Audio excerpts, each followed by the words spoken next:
there, Tundra Nation, and welcome back to the channel. Today on Tundra Tactical, we're going to explore the mistakes that new and even some veteran shotgun owners make. So sit back, get a good choke on the tip, and let's start the show. Whoop-de-doo. One of the first mistakes new shotgun owners make, Dogtail, is, well, buying a shotgun. This is often one of the first purchases made by new gun owners that have some interest in home defense. They hear about the spread that you get with a shotgun and think that it's something that would be applicable inside of their studio apartment. Guess what, bud? You relied on the spread, you didn't aim, and now you've missed. Holy crap. Well, you missed the assailant, but you did hit Mrs. Brown's cat Fluffy, as well as the urn of her dead husband's ashes. Big oof, bud. You've let bad advice from the internet and FUD lore lead you astray. If you were an inanimate object, you'd be a participation trophy. Nobody likes you.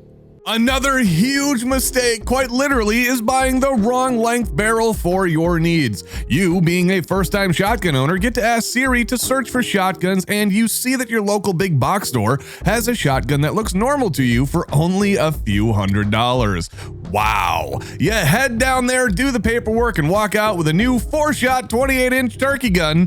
Great for hallways, I guess. That's rad. Now you've got this cumbersome shotgun that has more recoil than you expected, and you flinch when even thinking about pulling the trigger. Another dog shot right there. You think about sawing the barrel down a bit shorter, but then you remember that documentary that you saw and decide you don't want the government to shoot your son and wife. You're stuck with that purchase, just like your parents got stuck with you. Not buying quality is the next big mistake new and even veteran owners make. You see these great deals online from these random tactical branded companies. Yes, I get the irony, and no, I don't care. You check the reviews and there are a bunch of good ones, and you are sold and enter in that credit card information faster than Joe Biden can drop a Duke in his pants. Might not have happened on camera yet, folks, but it is coming. Oh, it's bad. Excuse me, kids, I need to run. Well, what you've just done is you've ordered a Turkish or Chinese-made shotgun that was put together by somebody with the mechanical aptitude of a ferret after getting into your uncle's stash of gummy bears. Your new import has a 50-50 chance of self-disassembling on your first range trip.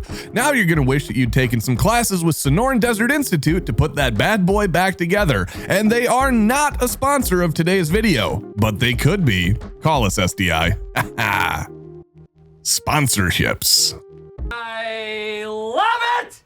Come on, let's go! The next thing many people get wrong in the shotgun world is they don't get the right gauge. Most think of shotguns and imagine the big, bulky 12 gauges, but many new shooters might be convinced by some gun store employee that 410 is better for them because of the reduction in felt recoil. In actuality, you just bought the smart car of the gun world. It's very underwhelming in size, and it's not nearly as big as Darren's that lives next door. Your wife has noticed. On your next range trip, you'll now have crippling performance anxiety, but don't worry, the cute girl at the gun counter says it happens to all guys sometimes. You can hear her giggle as you walk away, and you go home and cry yourself to sleep.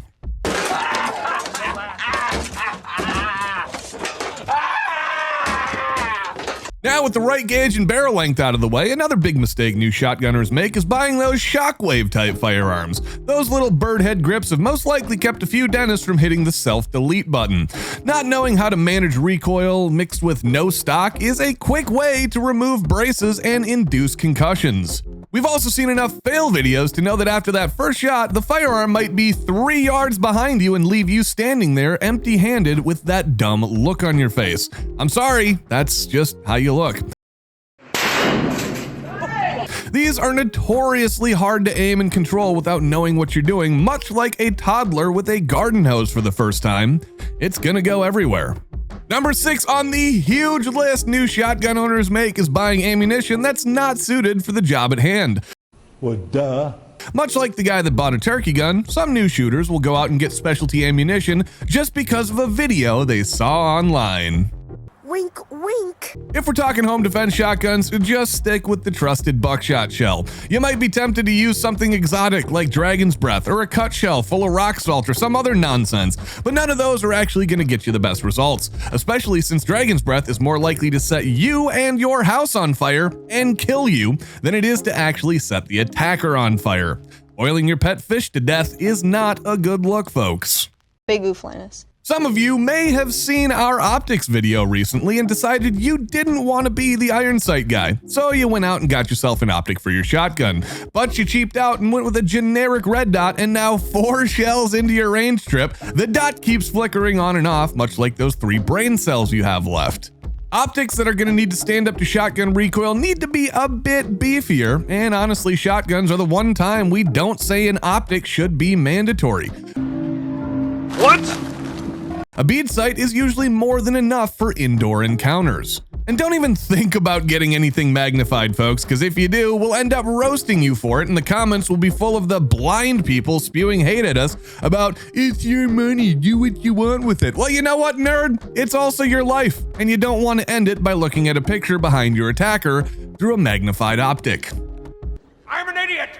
Number 8 on this list is buying the wrong choke. This is a pretty simple one that not many shotgun owners make, but it does still happen.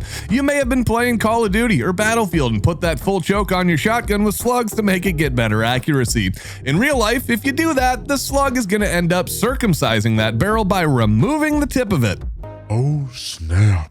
Now, if you want to see how I set up my guns in Call of Duty, come check me out over on Twitch, where I'll be live right when this video drops, and 7 days a week. In reality, you don't want any choke unless you're doing some type of specific hunting or clay shooting. Other than that, you want to run it like a sports car on a track, wide open. Also, kind of like your mom's legs when she's alone watching a Jason Momoa movie. Ask me how I know. Oh, yeah. If you want women to okay.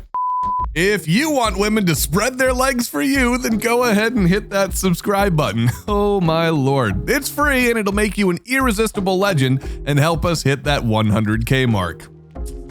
Well, there goes the neighborhood.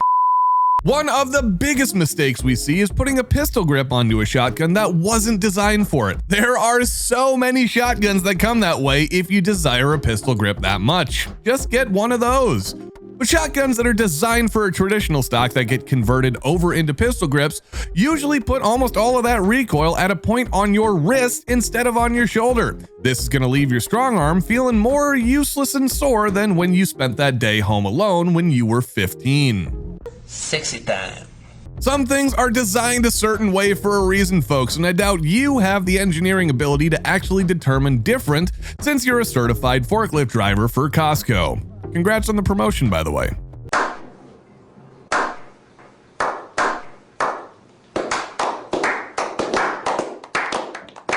And now the biggest, huge mistake new shotgun owners make is not buying an AR-15. The AR, that's gonna piss a lot of people off. The AR-15 is superior in almost every way possible. Ease of use, effectiveness, reloading, magazine capacity, I could go on. And I'm sure you will in the comments below telling me how wrong I am. Yep. The reality is the AR is just cooler, and it's a superior platform. That's why all those Turkish-made shotguns are trying to copy the look and the function of the AR to make that shotgun look and run like one. But those 5-round magazines just can't compete with the standard 30-rounders. Choosing a shotgun over even a base-level AR is just the proof we need that you are the human embodiment of an $8 haircut. What? Jesus! That was brutal. Well, folks, that's our list of top 10 mistakes new shotgun owners make. If you like this video, make sure to smash that thumbs up button and drop a comment down below telling us your shotgun stories. Don't forget to join us next time when we still don't know what the heck we're doing. Bye-bye.